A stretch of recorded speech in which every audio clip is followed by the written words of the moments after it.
Located to eastern and southern Kentucky, this is WYMT Mountain News First at 4. Good afternoon, I'm Amelia Lee. First at 4, a southeastern Kentucky man is accused of threatening a high school student at gunpoint. It happened earlier this week at Clay County High School in Manchester. The suspect is now in jail facing multiple charges. Phil Pendleton has the details from the case in Clay County. The suspect is 31-year-old Christopher Collier, and he is here in the Clay County Jail facing a total of 4 different charges, everything from terroristic threatening to criminal trespassing. The allegations stem from an event at 11 o'clock Wednesday morning at the high school, which according to this sign would have been closed to the general public at that time. An arrest warrant states that Christopher Collier asked the student to get into the truck with him. Collier is then accused of holding the student at gunpoint for a brief period of time, pointing the gun at the student's head. Police say Collier told the student that he would kill him and that he was making a video of it.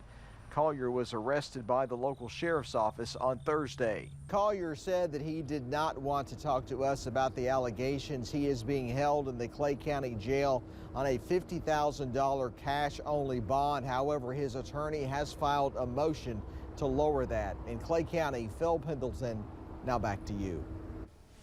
We did reach out to police and school officials for further comment on the case, but they have not responded. The suspect in the deadly Georgia school shooting will stay in jail, along with his father, after a hearing this morning. Police say 14-year-old Colt Gray killed 4 people and injured 9 others at the shooting at Appalachia High School earlier this week. He will be tried as an adult, but as the judge says, the teenager will not face the same punishment as an adult. You are under 18 years old, so I wanted to inform you and make it clear to you that the penalty for the crimes for which you are charged does not include death. Shortly after his son's arraignment, 54-year-old Colin Gray entered the courtroom. He's facing second-degree murder and involuntary manslaughter charges. Investigators believe the AR-style rifle used in the shooting was purchased by Colin Gray as a gift for his son last year. TGIF, the weekend is here, and it's a beautiful start to the weekend with temperatures in the mid-80s. We're seeing a mixture of sun and clouds out there. There's the latest from our tower cam here at the WYMT studios. You can see a little bit of cloud cover out there. Temperatures right now in the low to mid-80s. 81 in Jonesville, Harlan's at 85. Same story in Manchester and Jackson. We're at 86 in Hazard. Prestonsburg is at 87. 88 is the current temperature in Moorhead.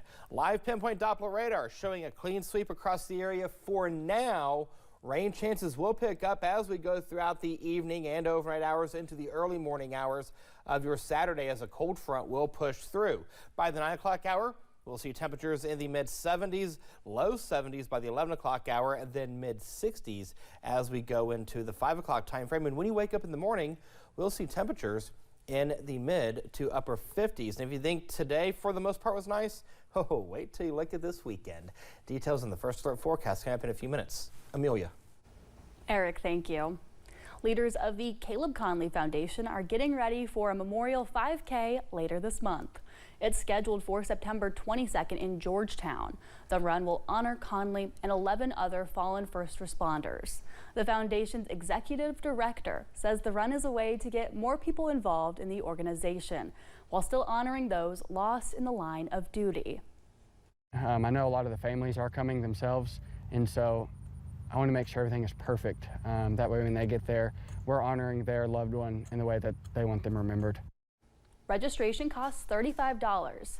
Whether you plan to run or walk the 5K, or you just plan on showing up, any form of participation helps the Caleb Conley Foundation with their longer-term plans, like helping as many families of first responders as they can. Tomorrow marks 1 year since legal sports betting went live in Kentucky.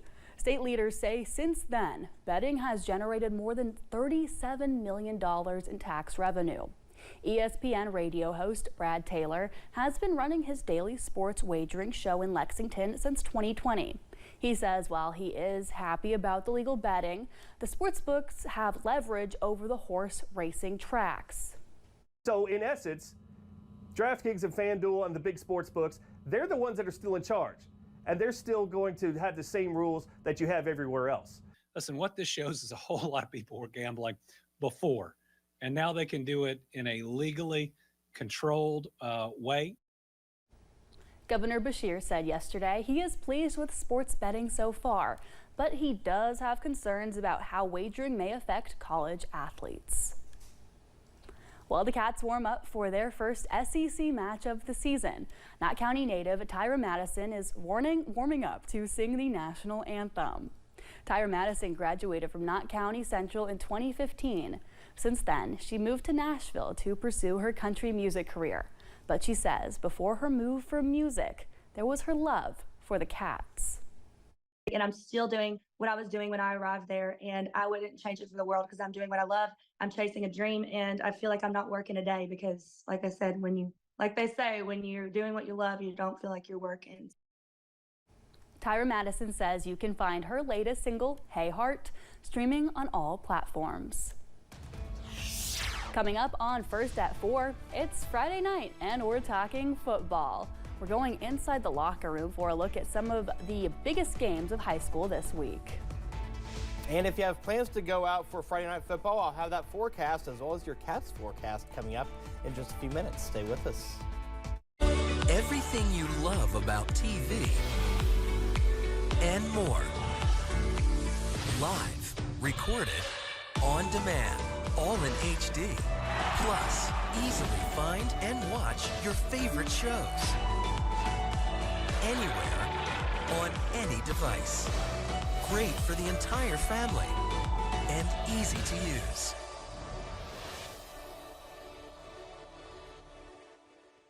They say the measure of who we are is what we do with what we have. But for us, it's who we have. At ARH, we are a family of committed healthcare professionals. Our strength is our commitment to collaboration across our healthcare system that values our employees. ARH is honored to be recognized as one of Forbes' best places to work for 2023. We are a community of people who want the best for you. Our story is your story. We are Appalachia. We are ARH. Why would you buy life insurance from anyone else when Senior Life gives you all your money back? It's simple. When other companies say they save you a percentage of your money, Senior Life says we give it all back. That's right.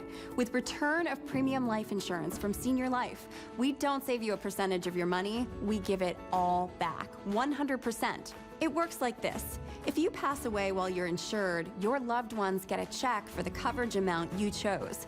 But if you're still living at the end of the term, you get back all the money you paid, guaranteed. Spend it any way you wish. While others may talk about saving you money, Senior Life is the only one giving it all back. Return of premium term life insurance gives you protection if you need it and 100% cash back if you don't. Get all your money back with return of premium life insurance from Senior Life. Call the number on your screen now for free information. You have no obligation. Call now. Hi folks, this is Dr. Van Breeding. And I am infectious disease specialist Dr. Ferris Carter. Protect your family and your community by staying up to date with your vaccinations. At MCHC, we provide safe and effective vaccines for all ages because your health is our priority. Whether it's flu season, school immunizations, or staying current with COVID-19, we're here for you. Schedule your appointment today at the Mountain Comprehensive Health Corporation clinic near you, and let's work together for a healthier tomorrow. MCHC, providing better health for a longer life. Ian was diagnosed with a brain tumor. I spent a lot of that day in prayer and in tears. We had no hope until St. Jude rescued us. I mean, they saved him. We're just so thankful for every single day. It feels like we've reached a goal, getting to see him live out his life in a joyful way. He's here because of what St. Jude has done, the knowledge that has been accumulated and shared with everyone else around the world. We're very thankful.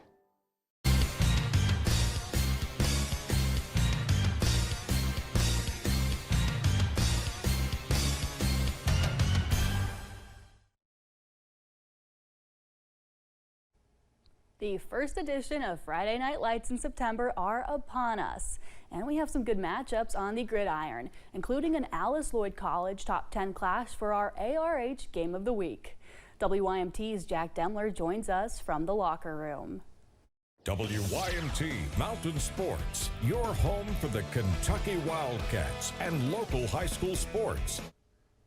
After an exciting first 2 weeks of high school football, week 3 is going to play a major role in teaching us about some of these mountain teams. One of the biggest games to keep an eye on, number 7 Bell County taking on Letcher Central. The Bobcats have won all 5 previous meetings by a combined score 245-61.